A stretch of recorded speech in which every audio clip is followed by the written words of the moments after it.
Hello, everyone. Today I'm talking to Dario Parente. He's a guitar player. He's going to tell us a little bit about his career. How are you doing today? Hi, I'm doing great. Thank you for inviting me, Julio. It's my pleasure, of course. Thank you very much for accepting this interview. Tell us a little bit about the beginning of your career, how you became a musician. Yes, I started when I was very young, at very early age, and my parents they've always been music fans, but they weren't musicians. And I had an uncle of mine who could strum some chords on guitar, and I was very fascinated by his ability of, for example, after having a meal with his kids, he could strum a little bit of chords and play like an easy rendition of a Beatles song or whatever with his kids. And I liked the idea, I liked the spirit. And then at some point, I really was intrigued by the language, the music language. And I remember that I was very young, and I asked my father about the meaning of music. For example, instrumental music can convey a meaning even if there are no words. So and my father, he was like engineer, so it was more about science. So he was intrigued by my question, but at the same time he didn't have a precise answer. And so that was pivotal for me because I started to be very interested in knowing the language and knowing what music was about. And so I decided to take lessons, and luckily my parents were okay with it, and so I became classically trained at the beginning. And but my passion was for rock music at the time, and I started out listening to pop music around 85.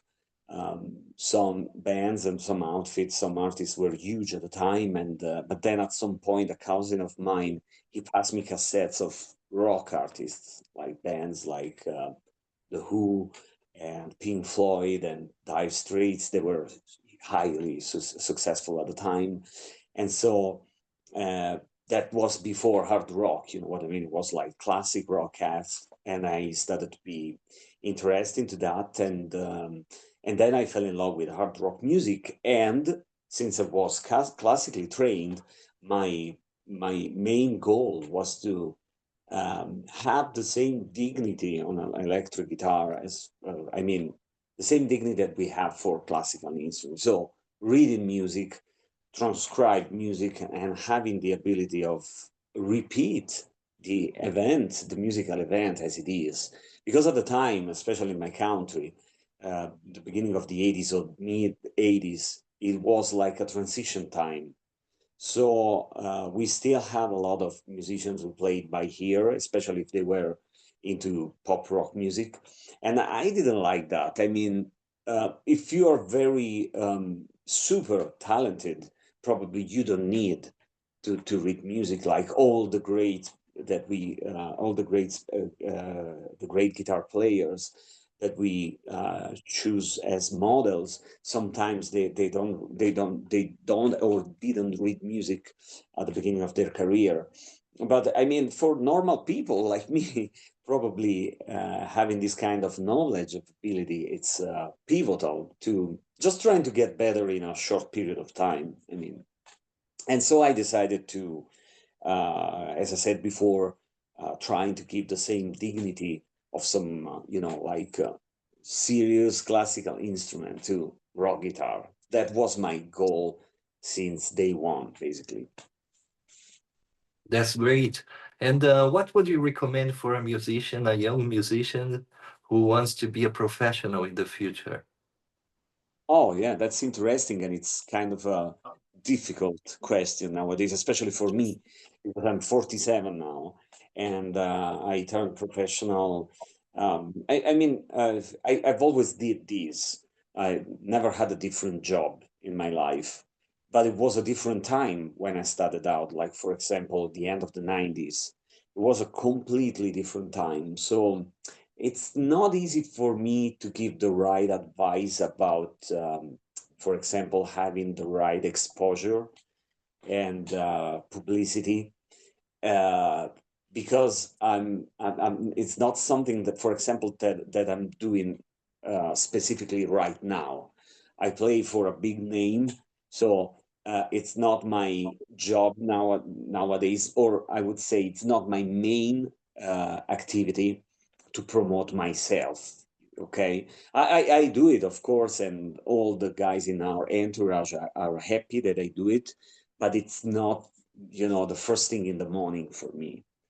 And I know for sure that for the young musicians, probably it's very important to have this know how to promote themselves. But besides that, I firmly believe that the most important thing is to have discipline. It must be a pleasure, of course, to wake up, take the guitar, doing your own exercises, keep yourself in a good shape physically, I mean the fingers, and also to keep on studying every day. Like for example, you like a piece of music from, I don't know, Rory Gallagher's repertoire or Genesis. You need to sit down and study that. Not just being able to play the music, but also, for example, analyze what is happening in that piece of music. Um, when it comes to harmony, composition, arrangement, all the different departments. It's very important to have this kind of routine, to listen to music, to sit down and practice music every day and having this discipline, because it really makes the difference, I mean, at the end of the day. So that's my advice. If you want to be a musician, you have to be very well prepared every day. And of course, if you love music, it's a pleasure. It's not like someone is whipping on your back. I mean, it should be a pleasure, you know what I mean? That's true. And something important that you mentioned is that music is a language, and you have to try to understand it, not make it somehow mechanical. And how do you keep it interesting? Because you're on tour, always playing. Sometimes you have to repeat same songs. How do you keep it interesting for you? Oh, yeah. Wow. I love this question. This is very interesting. I like to, especially when I'm touring and we play every night. I mean, we really play long and extended tours, and we don't often change the set list. Of course, you know what I mean, because of course, if you embark on a specific tour, the fans, they want to listen to that specific set list, and but you, for example, started playing that set list in May, and you have to play that same set list more or less for a couple of years. Of course, from time to time, you play something different with your outfit, but mainly, if we are talking about an important tour, you have to repeat this every night in different part of the world. And mentally, it could be like, I wouldn't use the word frustrating, but especially in your relationship with the instrument itself, it could be like a block. You know what I mean? Like saying, okay, I'm able to play just this perfectly, but just this. So what I used to do is that at some point, especially after I realized that the set is under my finger, we say in Italian. I don't know if it makes sense in English, but it's on my belt, that I'm able to do it and to repeat it in a very good way every night. What I try to do is challenge myself, and so splitting, dividing the job in a different way before hitting the stage. So what I usually do is I take some specific parts of the set list, and of course I repeat them to just to reach perfection before hitting the stage.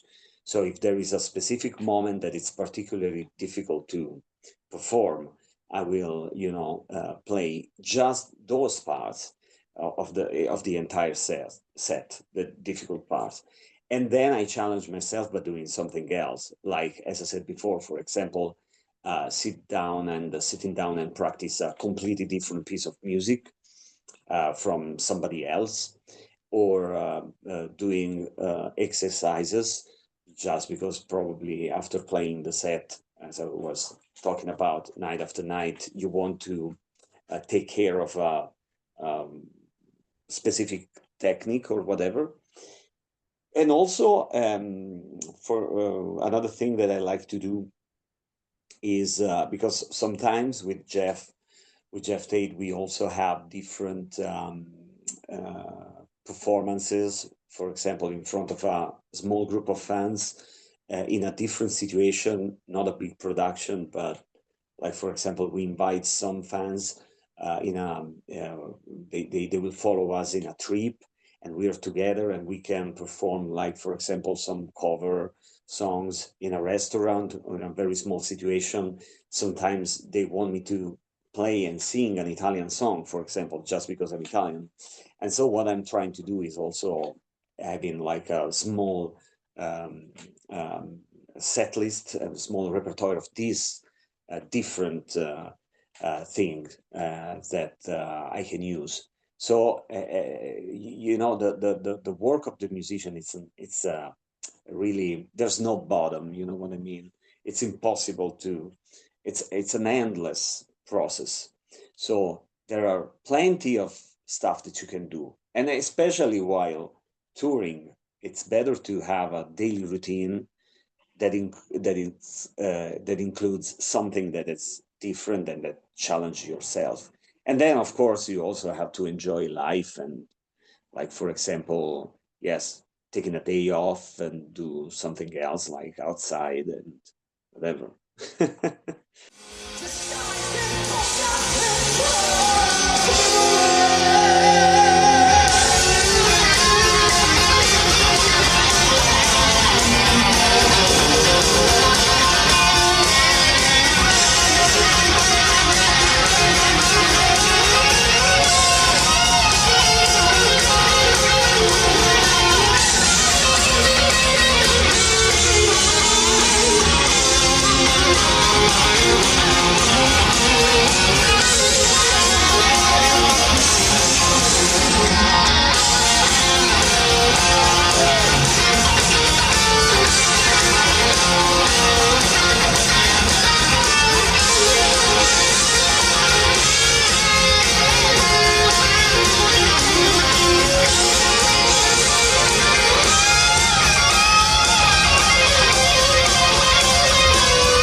You're playing very technical songs, and how much does this training you have, the classical training, help you in this situation?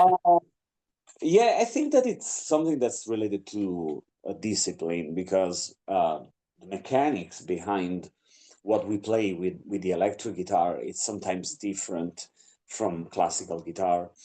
So I mean, maybe the being able to read music and to transcribe music, it's a great tool to have the ability of analyzing the small details in the parts, especially because electric guitar is a very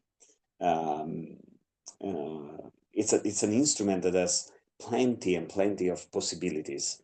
So being able to read, and it's something that it's a craft that I learned from classical guitar. It's very important to, as I said before, being able to catch all the details in the playing, for example, of a different guitar player. I will give you an example.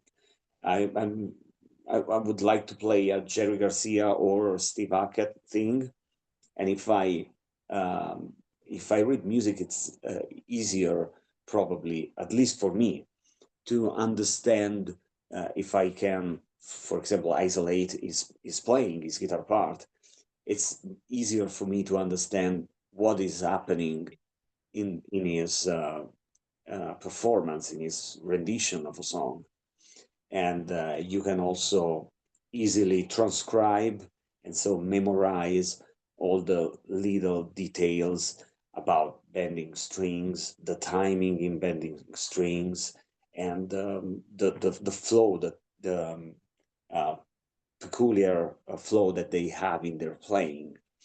So this is something that for sure, as I said before, if you get this ability, this craft from classical guitar, you can apply them to a rock guitar, and it's very useful. And when it comes to the technical aspect, exercises or whatever, you just need, like classical players do, to practice a lot with a metronome, and every day you need to repeat your exercises. And uh, but I mean, we're not all the same. I mean, all musicians. For example, I was listening to an Yngwie Malmsteen interview, and his technical ability is really impressive. Spotless, is so good. But he said in the interview that he never, for example, spent too much time on doing exercises, but he played. So what he did when he was a kid, he spent hours and hours playing guitar in his own way, but he played like 10 to 12 hours a day. So this was his secret. So I mean, uh, we're not all the same. Some guys, they need to have a different discipline and exercises. Some other guys, they just need to spend time noodling around on the instrument. So it's very dependable also from um, it's as I said before, we're all different and we approach things in a different way. That's true. And music is very important for mental health also. Though we know, as you said, it's not very easy, or it's not easy at all to be a musician because it demands a lot of energy. You're playing tours, you have to keep yourself sane at a certain point. And what do you do? What do you do extra music that keep you sane? What do you like to do? Oh yeah, wow, that's a great question. Very interesting. Um, it's I personally, I think that for me, it's been pivotal and important, the fact of having a family behind me. I mean, my wife, she supports me, and also my girls. I mean, I have three daughters. Okay, the youngest is, she's just 3 years and a half, so she doesn't like when I'm touring, of course. But they're supportive of my career, and at the same time, as I said before, my wife, she takes care of the family while I'm away. So I always like to say that if I'm able to do this, it's just because my wife is present, and she's always there taking care of the other side. And but at the same time, having this kind of responsibility of being a father, of being a husband, it really helped me, because at the end of the day, I've always been a family man. So even if I'm on the road, I know that everything I do it also for, it's not just for my career. It's for me, it's for music, but there is a bigger um, uh, project behind that, which is, of course, my family at the end of the day. And so this is very helpful to keep you in the right mental place. And I feel very lucky that I started to be involved in music, uh, not I mean, professionally, not at a very young age. This has always been my job, but before being successful. I was a teacher, a music teacher, and I did a session musician in my country. And then at some point, when I met Jeff, my career went like a rocket.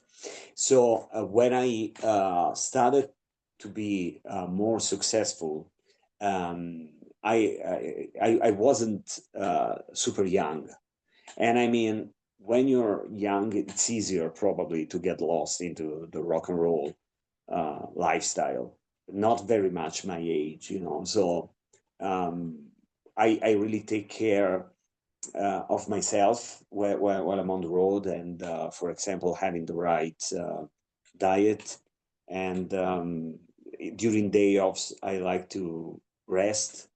And if I'm in a hotel room, I will stay in the hotel room. I will skip some meals and eat lots of very healthy stuff like the entire lemon juice, and I try to work out as well as much as possible.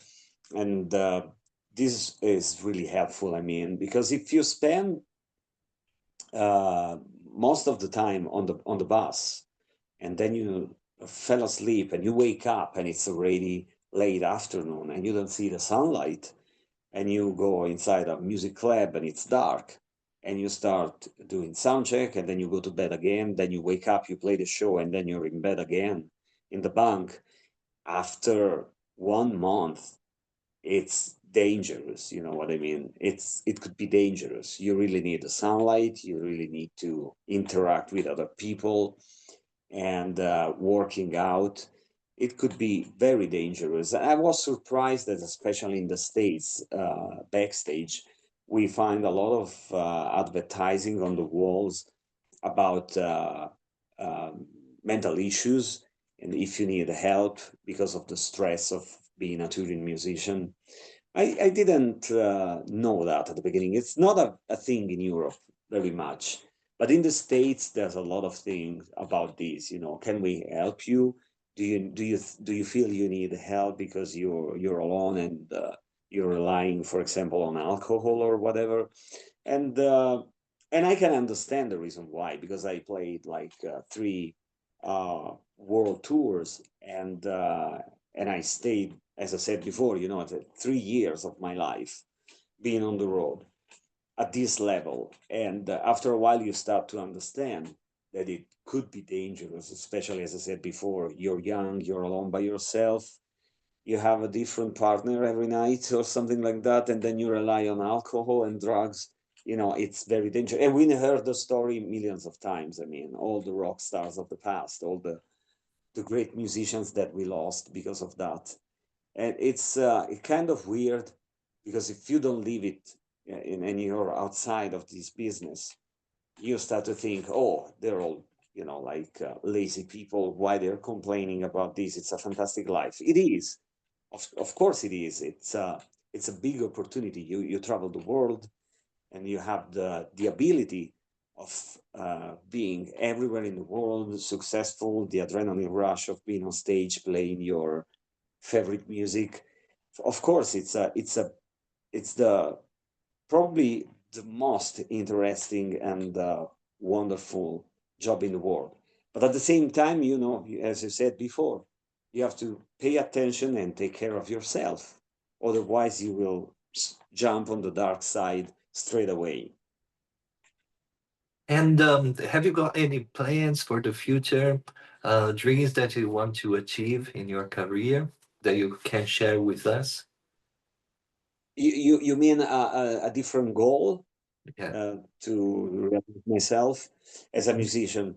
I must say that Jeff's music has always been my is always been one of my best favorite artists, and I always say that it's been very influential for me, not just um, from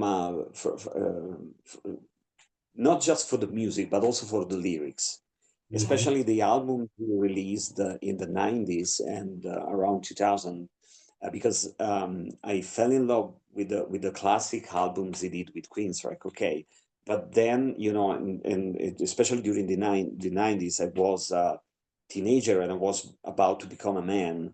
So the lyrics on albums like Here in the Now Frontiers and Promised Land, they've been very important for my personality because I was becoming a man. So I really started to pay attention to what he was saying on the albums that I mentioned, especially because at that time of his life, Jeff, I think that it was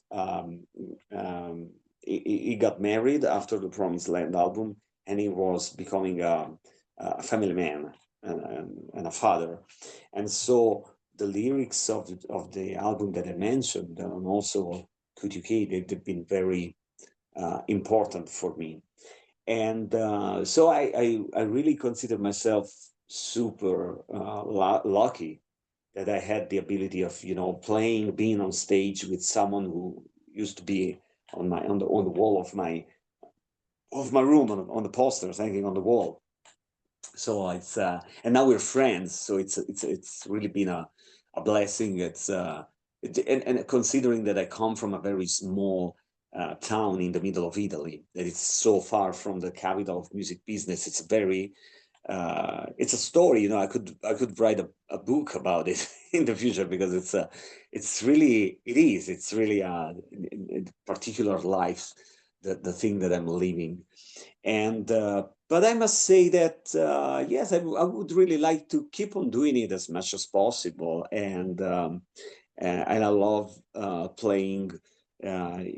You know, when we do solo tours, when we are in festivals, because we meet other musicians, and I had the ability of meeting not just Jeff, but lots of musicians who are my idols, and now we share the stage together.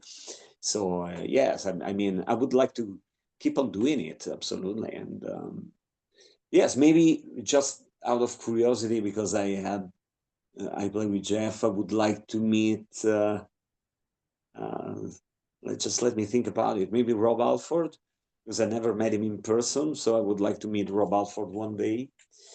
And probably one day I will. And also, oh, the guys in Halloween, because it's Michael Weigert is one of my best favorite guitar player, and I never met him in person, so I would like to do so. And also, let me think about it. Oh, maybe Steve Hackett of Genesis and the guys in Genesis. I would like to have the chance of meeting them. Yeah, that's just a goal. And I mean, probably in near future, in the future I will, you know, because we're playing festivals together with other musicians. So from time to time we spend time with other musicians. Yeah. So you have mentioned something really important for a musician, which is discipline. You mentioned that there is a very interesting book about this also. Yes, there are a couple of books that are interesting, and one music theory book has been written by Stevie Vai years ago, and it's about theory, but Stevie Vai is also a very deep person, so there's a lot of other interesting things um, about just practicing and studying, you know, but with an in-depth point of view about everything. And the other one is from Robert Fripp, who's one of my best favorite guitar players of all times. And he just recently released a book that is a very gigantic book about, it is about practicing, but it's from a philosophical standpoint. Probably philosophical is not the right word, but it's very important about because it talks about, you know, the mechanical aspect of playing, but also everything else. What you should do when you wake up, the way you approach the chair, and everything else, you know, if you need to approach something with the right mental you know, standpoint or whatever. And it's I think that it's very important, because it's not just about learning to build the technique, but also how to perform and how to